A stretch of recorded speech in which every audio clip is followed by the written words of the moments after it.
Saúde. Vamos ficar de pé, irmãos. Meu Deus, meu Pai, estenda as suas mãos aqui para frente. Meu Deus, meu Pai, aqui está, Senhor, teu filho, teu servo. Certamente, Senhor, ele preparou, ele pesquisou, Senhor, para estar transmitindo, Pai, a tua palavra, essa palavra que no último culto regular, Pai, desse ano de 2017. Obrigado por tudo, Pai. Obrigado porque, apesar de grandes coisas negativas acontecendo até no nosso país, no mundo, Senhor, Tu tens nos ajudado. Obrigado, Senhor. Agora, Senhor, a autoridade dessa reunião está sobre a sua vida.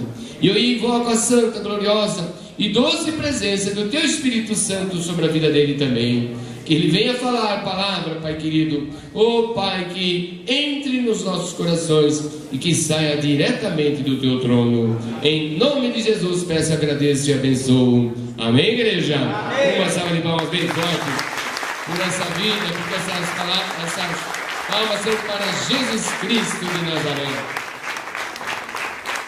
Amém. Quantos estão felizes de estar aqui nessa noite? Amém. Glória a Deus. Eu também estou muito feliz e vim preparado. Vocês viram?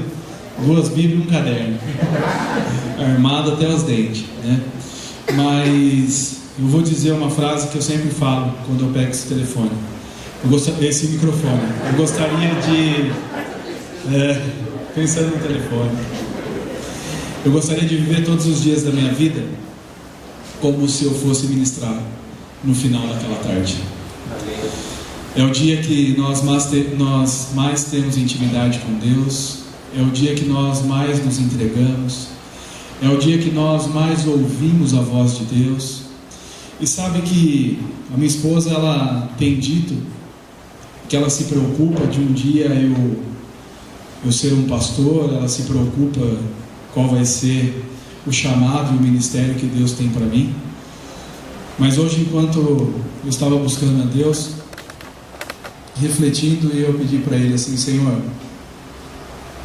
eu mal posso esperar o dia que eu possa viver através daquilo que o Senhor me der, mas que eu possa viver só para anunciar o Teu Evangelho, para levar a Tua palavra, aliviar os corações aflitos, para que eu possa, Senhor Deus, ser usado a todo momento, porque o mundo ele é corruptível.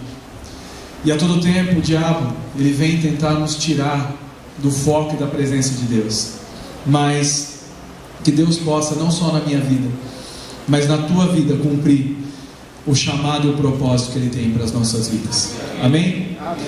E antes de abrir a palavra do Senhor, eu vou ler para você em Isaías 43:13. Pode ficar tranquilo, eu vou ler, tá bom? Diz que ainda antes que houvesse dia, eu sou, e ninguém há que possa fazer escapar das minhas mãos, e operando eu, quem impedirá? Amém. Amém? Então, amados, quantos têm sonhos aqui nessa noite? Amém. Pelo menos 20% tem sonho, já é alguma coisa. Quantos têm sonhos aqui nessa noite? Amém. Glória a Deus. Sabe que tem os nossos sonhos para a nossa vida, mas tem um sonho que ele é maior do que os nossos sonhos.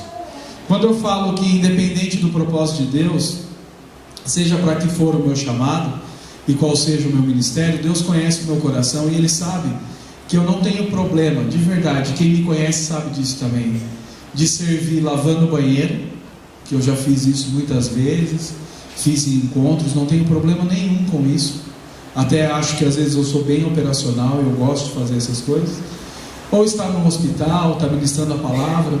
Para mim, o que importa é o que Deus tem para a minha vida. O que Deus espera que eu faça, o que eu seja, o que eu vou ser, é isso que me importa. Então, eu queria te dizer nessa noite que os sonhos de Deus para a minha vida e para a tua vida é muito maior do que nós possamos imaginar. E talvez você está aqui nessa noite tão preocupado, tão aflito, porque Deus ele tem uma promessa na minha e na tua vida, e nós sabemos dessa promessa, porque assim como grandes homens aqui da Bíblia, Deus já revelou algumas coisas que Ele tem para mim e para você. E nós temos uma direção de onde nós queremos ir e de onde nós queremos chegar. E isso muitas vezes, ao invés de nos dar paz, tranquilidade, mansidão, e que nós possamos esperar no Senhor, isso nos traz angústia, medo, aflição, desespero, uma sensação de que não vai chegar nunca. Talvez seja só comigo, com você pode ser que seja diferente. Mas Deus nessa noite, Ele está aqui. E a Natália disse logo no início que nós éramos, ou que nós somos, agente de milagres dentro desse lugar. E Deus quer usar a minha vida e a tua vida para abençoar a vida um dos outros, amém? Amém. Glória a Deus. Então agora eu te convido a abrir a sua Bíblia, lá em Gênesis 37. Nós vamos falar de um homem sonhador, de José, amém? José, aquele que acrescenta.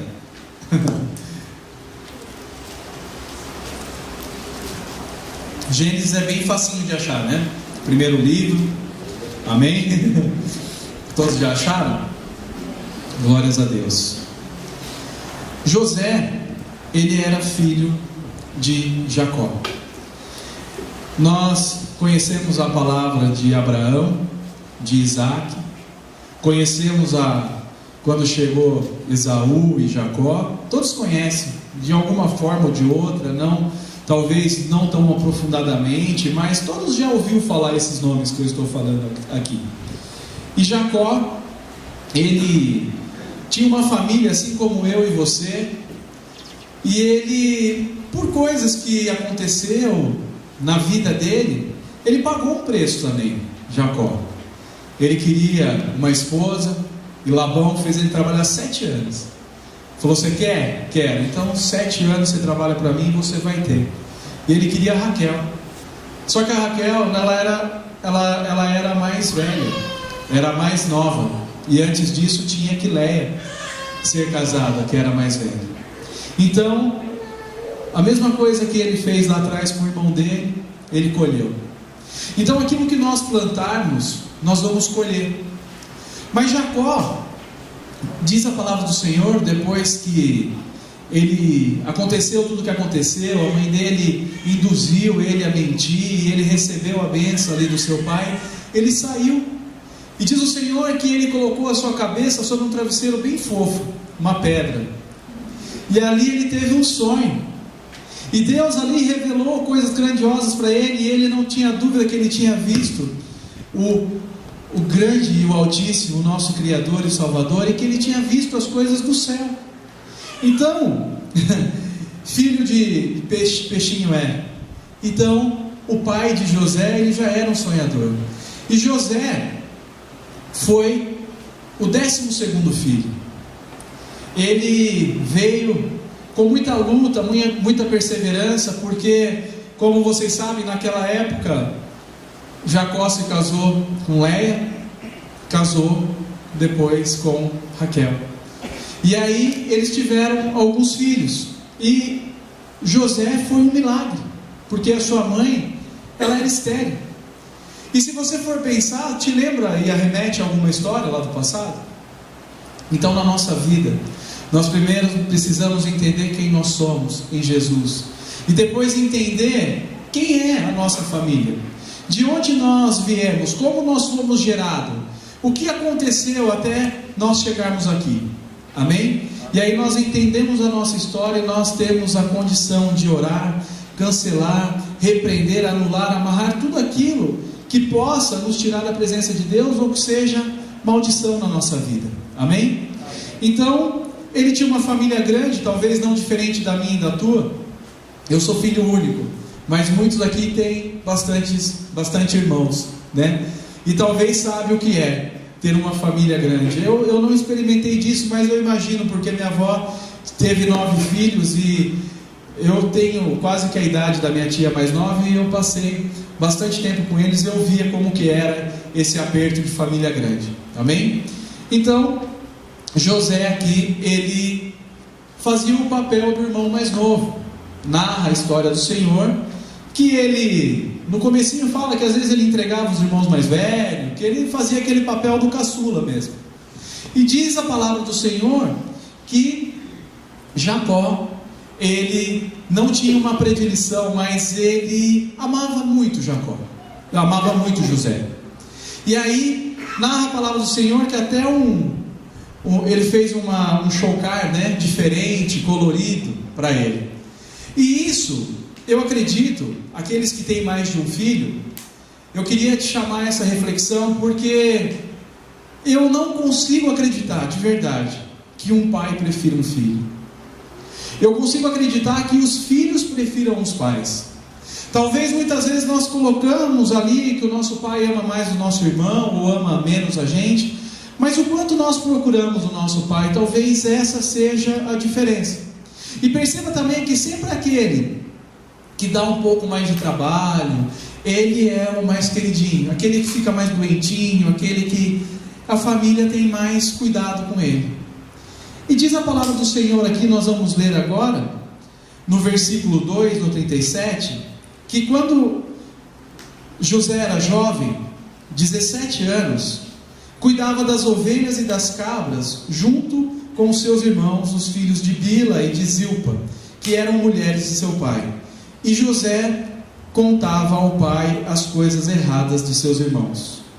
Lá no 5 diz que certa vez José teve um sonho e contou aos seus irmãos. Aí que ficaram com mais raiva dele. Então essa história narra que os irmãos já tinham ali um contexto, um já olhava para o outro meio com birra. E diz que um dia levantou, a palavra do Senhor, José levantou e falou: meus amados irmãos, eu tive um sonho, vocês não vão acreditar. Você tem sonho? Não tem sonho? Amém? Amém? Divida os seus sonhos com aquelas pessoas que sonham com você. Cuidado com quem você fala, cuidado a forma que você fala, porque muitas vezes quando nós lançamos e proferimos, o diabo de uma forma ou de outra ele tenta roubar aquilo que nós temos como bênção e promessa e os sonhos que nós temos para a nossa vida. E aqui ele estava entre família, e ele disse ali para os seus irmãos, falou: olha, eu tive um sonho, e disse que nós estávamos numa colheita, e todos nós estávamos colhendo alguns feixes, e diz que esse sonho que eu peguei o feixe maior, e que todos os 11 feixes se prostraram diante daquele feixe que eu peguei. Os irmãos, acho que só faltou dar um pedala Robinho nele. Ele falou: sai para lá, menino, você está doido? É aparecido mesmo. Só que o que os irmãos não sabiam é que esse sonho não era o sonho de José para ele mesmo. Talvez se ele fosse sonhar, ele não queria nem sonhar daquela forma. Por isso que eu comecei a falar no início do ministério que eu quero aquilo que Deus tem para mim, porque José estava falando de um sonho de Deus para a vida dele. E Deus tem um sonho para a minha e para a sua vida. Amém. Talvez isso que você pensa, que você vê, isso é tão pequeno diante daquilo que Deus tem para você. E diz aqui que eles caçoaram dele, e foram, e voltam no outro dia, lá vem o menino de novo. E diz aqui no 9 que depois José sonhou outra vez, e contou também esse sonho aos seus irmãos. E ele disse assim: eu tive outro sonho. Desta vez o sol e a lua e as 11 estrelas se curvavam diante de mim. Dessa vez aqui, até o pai dele, que tanto amava, falou a José: agora você já está exagerando, né? E tinha aqui uma representatividade. Se nós formos ficar aqui, nós passamos por horas e horas falando só disso.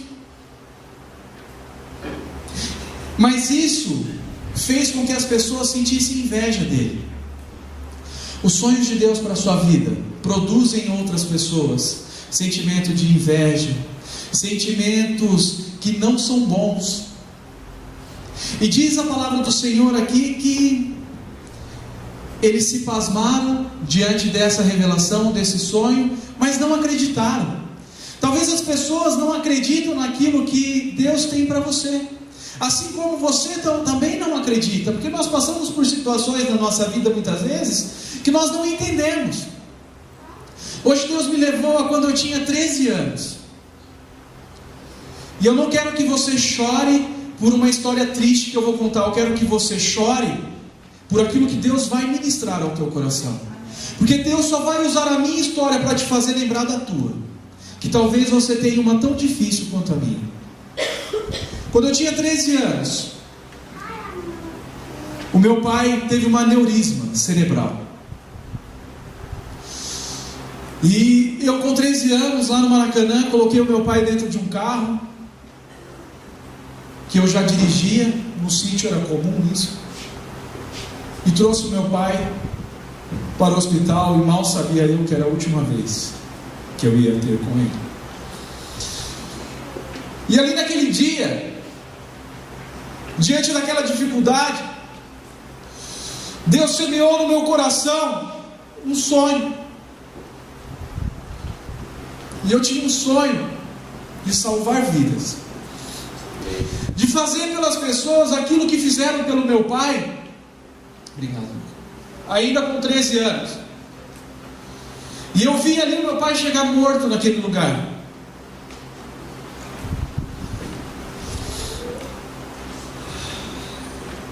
Mas Deus permitiu que por mais 3 dias. Existem pessoas aqui dentro que viveu essa história comigo. Eu só não vou falar mais para não me emocionar mais. E ali Deus colocou no meu coração e eu não sabia por quê. Eu falei: Senhor, eu quero. Com 13 anos eu não tinha dúvida. Eu entendi o que Josué estava falando. Eu quero trabalhar na área da saúde. Eu quero fazer instrumentação cirúrgica. E eu quero trabalhar dentro de um centro cirúrgico. Mas eu esqueci do que eu tinha falado para Deus. Vocês acreditam que Deus me fez lembrar hoje? Deus cumpriu na minha vida. E eu fui para a área da saúde. Primeiro eu cumpri aquilo que Deus tinha para mim. Eu fui trabalhar com oncopediatria, criança com câncer. Era a vontade de Deus. E depois Ele honrou o desejo do meu coração. E Ele me colocou num lugar, não que eu seja maior ou menor que alguém, porque dentro de um hospital, dentro de uma empresa, dentro de uma família, não existe maior ou menor. Existem pessoas com funções diferentes, só isso. E Ele me colocou responsável por um centro cirúrgico de nome em Jundiaí. E hoje Deus me fez lembrar disso, mas através do meu sonho. Deus quer levar você. Qual é o teu sonho? O que você espera de Deus? E só eu e Deus sabemos o que nós passamos até chegar aqui. Quando meu pai faleceu, a única coisa que a minha mãe não queria era morar com alguém na casa de outra pessoa. Não que isso fosse orgulho, mas porque a gente entendia o quanto isso ia tirar a nossa privacidade e a privacidade do outro.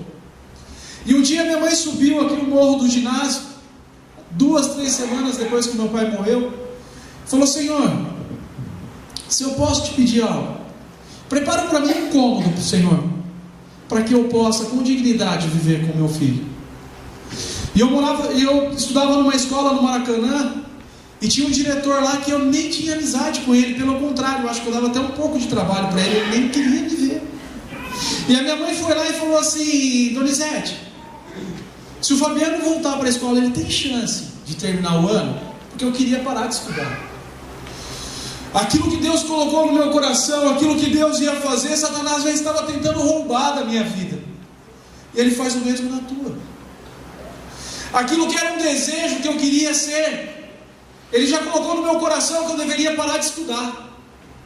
E aí, este homem disse assim: há possibilidade sim, assim. Se ele voltar, há a possibilidade dele passar de ano. E aí nós fizemos uma movimentação, eu fui para o Maracanã. Só que a minha mãe saiu da escola e ele falou: Iraci, como você vai fazer agora? Ela falou: Donizete, se eu tivesse um cômodo só para eu morar, eu não sei o que vai ser de mim. Mas esse homem, ele tinha um cômodo na casa dele. E naquele dia chovendo, com guarda-chuva, porque eu já trabalhava com 13 anos. Ele subiu na farmácia onde eu trabalhava. Ele falou: Fabiano, nem você e nem a sua mãe me pediu nada, mas eu queria te oferecer o cômodo que eu tenho da minha casa. e que vocês fossem morar lá. E nós moramos nesse cômodo por 1 ano. E foi dali que Deus fez grandes coisas na nossa vida e tratou o nosso caráter. As grandes coisas de Deus começam pequeno, amados. Eu queria que você olhasse para dentro do seu coração, aquilo que Deus prometeu para você. Qual é o sonho? Vocês, os nossos José dessa noite, independente de homem ou de mulher, qual o sonho de Deus para a sua vida? Não importa se é o último culto do ano, não importa se estamos na última semana, Ele é fiel para cumprir. Ele é um Deus que promete e faz. Ele é um Deus que promete e cumpre. Ele está nesse lugar e Ele sente prazer em nos abençoar. Aleluia. Sabe, amados, e para vocês jovens, sabe quanto eu investi nos meus estudos? Nenhum real. Porque quando existe um sonho de Deus para a nossa vida, nós precisamos só em nos preocupar, em nos posicionar. O curso técnico de enfermagem eu fiz, e aonde eu trabalhava na época, eu fui abençoado com esse curso. E a minha faculdade eu fiz porque quando eu estava no hospital onde eu trabalhava, eu também fui abençoado. E só não concluí a pós-graduação porque eu mudei no meio e não quis, mas assim, eu ganhei a pós-graduação também. Eu nunca gastei R$1 para estudar. Quando Deus tem um plano na sua vida, Ele vai cumprir, mas você não pode desistir, você não pode abandonar os teus sonhos. Muitas vezes você não acredita naquilo que Deus tem para você. Você fica olhando muito curtinho. E José, ele sai e ele percorre um caminho e diz que chamou o seu pai e falou assim: José, vem cá, vai levar a comida dos seus irmãos que estão trabalhando. E aqui pela minha Bíblia, eu entrei no site para ver, era uma distância longe, pastor, de 100 quilômetros, eu achei muito longe. E eu fiquei pensando, mas como que ele chegou? E aí diz que quando ele chega lá, os irmãos avistam ele de longe, fala: lá vem o sonhador, lá vem, porque você incomoda. Quando você tem sonhos, quando Deus tem promessa na sua vida, você incomoda as pessoas. E aí diz que eles tramaram, falaram: vamos matar, porque o que o diabo veio é para matar, roubar e destruir os planos de Deus na sua vida.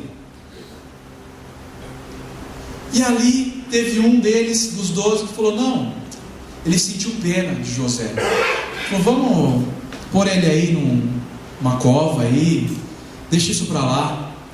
E diz que quando José chegou ali, distribuiu, e eles levaram ele até essa cova. Estou tentando lembrar o nome aqui na tradução tradicional. Cisterna, obrigado. Quem falou? Glória a Deus, muito obrigado, irmão. E eu fui ver também, irmão, quantos metros tinha essa cisterna, porque o sanguíneo é assim. Ele quer ver se de fato José foi provado mesmo, ou se era uma covinha de burquinha, uma cova, sabe? 7 metros. 7 metros era a cova.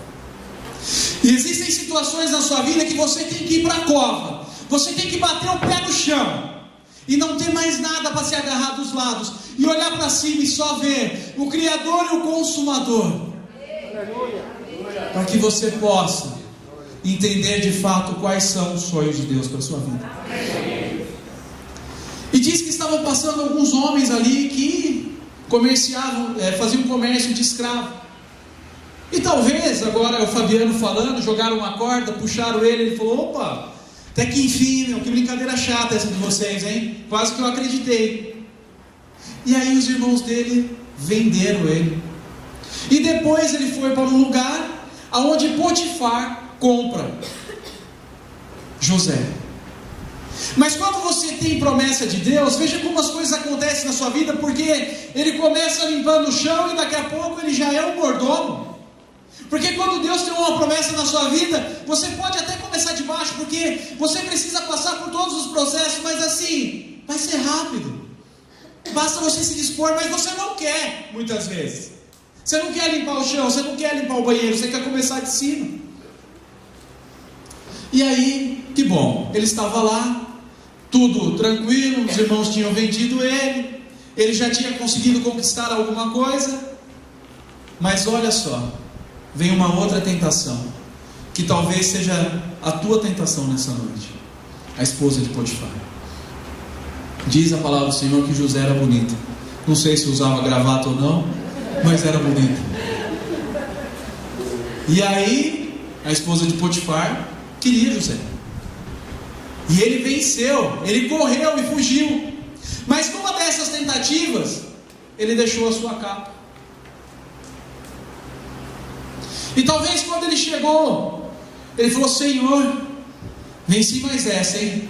Porque nós esperamos, a cada uma que nós vencemos, seja sincero você com você e eu comigo, nós esperamos que Deus reconheça a nossa força, o quanto nós somos fortes, e Ele vai vir com uma voz estrondosa do céu e falar: Fabiano, parabéns.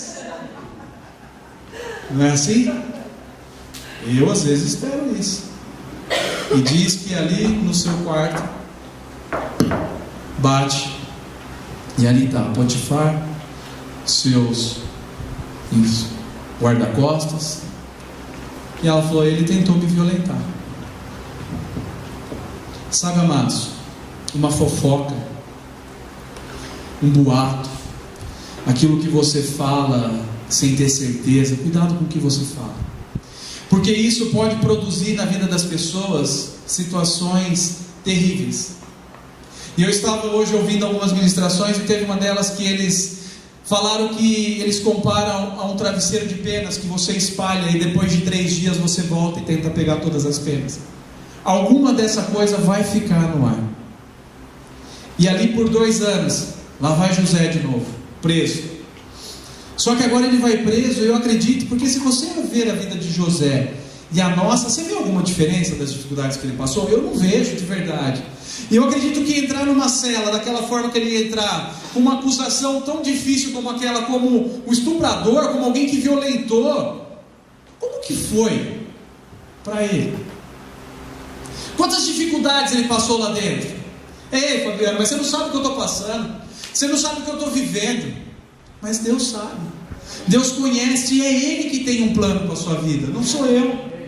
É Ele que justifica, é Ele que faz. Ele é o começo, o meio, o fim. Ele é o ômega, Ele é tudo em nossas vidas. E aí diz a palavra do Senhor que por 2 anos ele ficou ali. Pegou amizade com os carcereiros. Eu não sei não, mas eu acho que o José era sanguíneo, viu? Ele se dava muito bem nas coisas, assim. Falava bastante. Pegou amizade e tal. E um dia um dos carcereiros tiveram um sonho, e ele revelou esse sonho. Ele falou: não quero nada, só que já que você vai sair daqui, um ele revelou que ia sair, o outro ele revelou, pois vocês leiam, uma história muito bonita. E o outro ele revelou, falou: a hora que você sair daqui vão te matar, e ainda os corvos vão comer seu corpo. Eu falei: Jesus Cristo. E aconteceu as 2 coisas. E diz a palavra do Senhor que Faraó teve um sonho, e que ninguém conseguia interpretar. E esse carcereiro lembrou e falou: olha, tem um menino lá, eu experimentei, viu? É tiro e queda. O que ele fala, o menino é usado mesmo. E assim foi. E chamaram José. E aí José disse para Faraó, falou: não, o sonho que o senhor teve, isso é muito simples. O senhor ainda sonhou 2 vezes a mesma coisa. Isso é testificação. O senhor sonhou aí que vai vir 7 anos de um tempo muito bom, onde haverá fartura e bonança, e depois vai vir um tempo de 7 anos de muita dificuldade. É isso. Só que o Senhor vai precisar de alguém que te ajude, alguém que seja da sua confiança, alguém que de fato seja inteligente, que possa preparar para esses 7 anos. E diz que Faraó, o rei, nesse momento, ele pega o seu anel, tira o anel, que representa a autoridade, que é o que Deus está fazendo nessa noite. Deus está entregando autoridade para mim e para você nessa noite. Sabe por quê? Muitas vezes nós não acreditamos, mas Ele é um Deus de poder. Ele é um Deus que tudo pode e tudo faz. Veja na vida de José, veja na vida de Daniel, veja na vida de Abraão, veja na vida de Isaac, veja na vida de Jacó. Mas vou falar mais algumas vidas para vocês. E Deus me fez lembrar nessa noite. Eu conheci um casal que quando eu cheguei na igreja, esse casal me ajudou muito. Eu passei por dificuldades no meu casamento, irmãos, que eu espero que ninguém passe aqui. E esse casal esteve ao meu lado. E existia um sonho de Deus para a vida do varão, que é o Duca. E esse sonho não era dele, de Deus. E o mérito é do Duca, porque ele tem se colocado na presença do Senhor. E esse homem começa a fazer faculdade. Quando começou, às vezes nos falta até fé. Primeiro trabalho, os primeiros dias que eu tive com ele. E agora, no final desse semestre, eu tive a oportunidade de estar naquela faculdade e ouvir: você está aprovado como engenheiro civil e a sua nota é 10. Você pode aplaudir ao Senhor?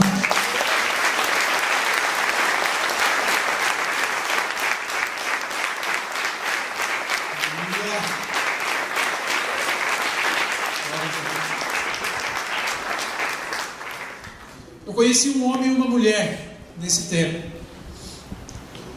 que o que eles mais queriam depois do concerto era um filho. E tentaram, e passaram, e foram para o acampamento, e lá nós profetizamos, Anderson e Cássio. Amém.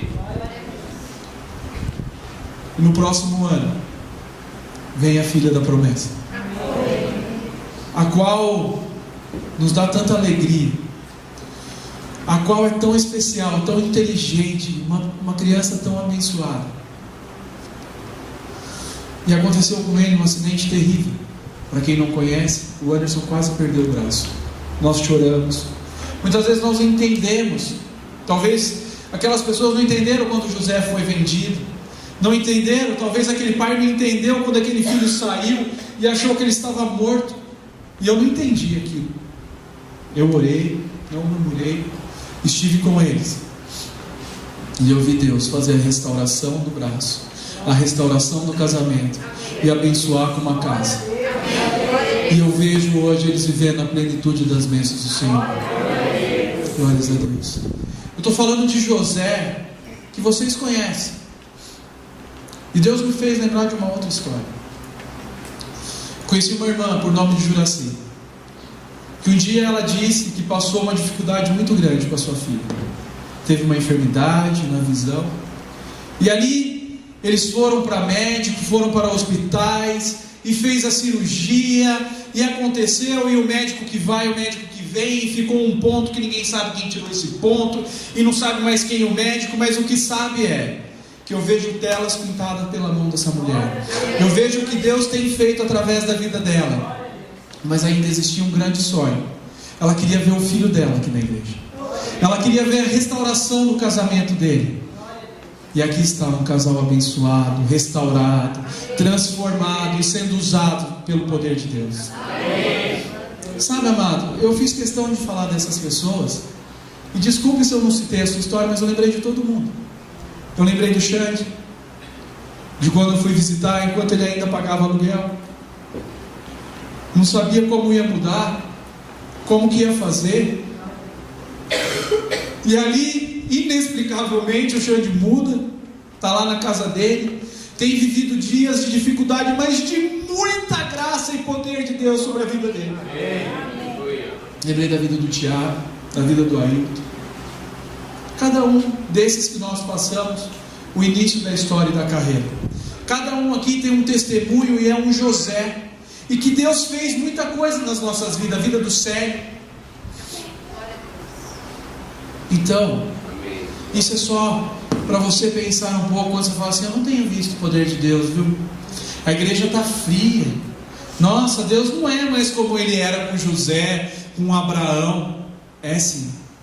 E esse anel que José recebe aqui do rei, nós recebemos do Rei dos Reis, do Senhor dos Senhores, do grande eu sou, do El Shaddai. Está nas nossas mãos. Ele nos dá esse poder. E aqui o rei diz assim: olha, o que você fizer, eu estou contigo.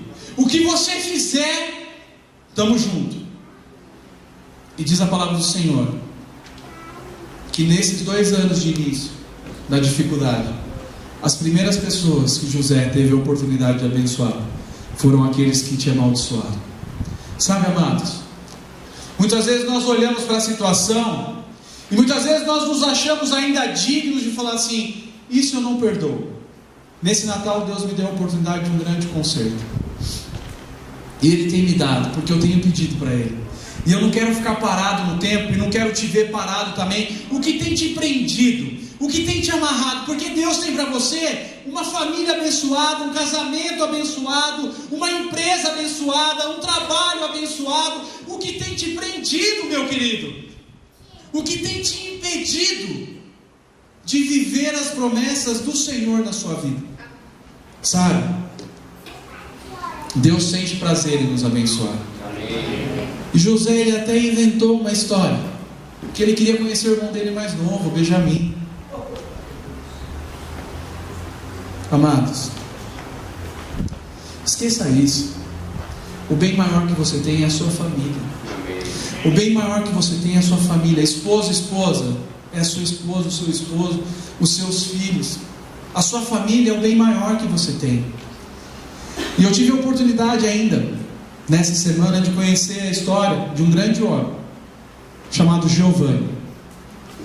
E aí me fez ainda sentir mais emoção. E eu tive o prazer de estar com pessoas nesse final de semana, aonde eu vi o poder de Deus. E quando você entende o que Deus tem para a sua vida, quando você entende o que Deus espera de você, porque muitas vezes nós não queremos nem fazer a obra mais, por conta das nossas dores, daquilo que nós temos passado, mas que você possa dizer: Senhor, não sou mais eu que vivo, mas Cristo vive em mim. Amém. Adore chorando, louve chorando. Está difícil? Chore. As suas lágrimas vão se tornar a oração mais poderosa diante do altar de Deus. Amém. Mas não murmure, não deixe as coisas do reino de lado, porque aqui em nenhum momento eu vi José fazendo algo que desagradasse o coração de Deus. Eu não vi em nenhum momento ele murmurando ou só planejando a morte daqueles que o feriram. Pelo contrário, ele fez algo tremendo.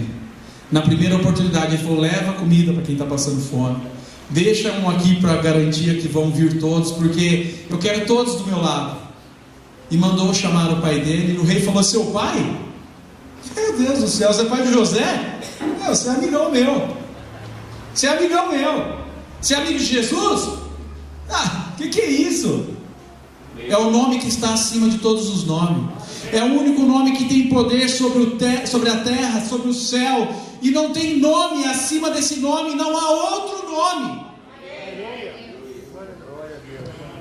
Sabe, amados, brevemente aqui eu narrei e fui dissertando a história de um homem chamado José. Mas esse é só a prova de que Deus faz. Usei alguns testemunhos de algumas pessoas, porque Deus testificou no meu coração e falou muito comigo. E Deus ainda me fez lembrar de um testemunho, de dois, e eu quero compartilhar rapidamente, que eu só tenho mais 3 minutos. Sabe, pastor Timóteo, eu agradeço muito a Deus pela sua vida, pelo adolescente que o senhor foi, pelo homem valoroso que o Senhor é.